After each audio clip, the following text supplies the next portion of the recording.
Okay, so now we're going to bag out this left-hand end here. There are many ways you can do it. I'm only going to show you the one way right now.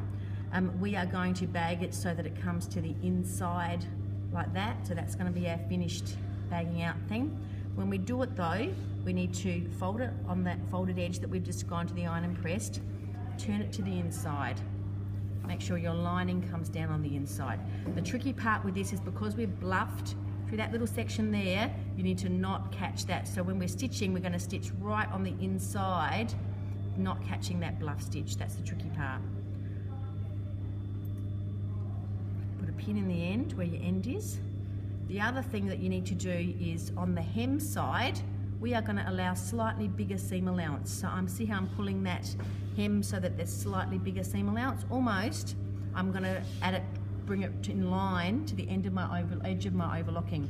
So the cut edge on the main side is to the edge of the overlocking on the hem side, okay? And then we're going to put that down, pin in here. So that's going to take up that excess on the inside.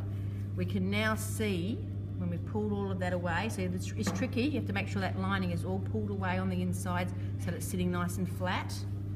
You might want to put some extra pins in it. Now when we work from this top side here, you can actually see that bluff stitch. That stitch through there, that stitch is my bluff stitch.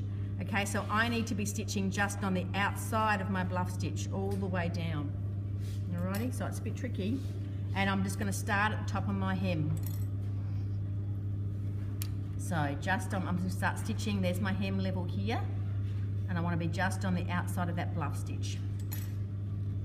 If you're a little bit higher, it doesn't really matter. I'm just going to miss it. That's better.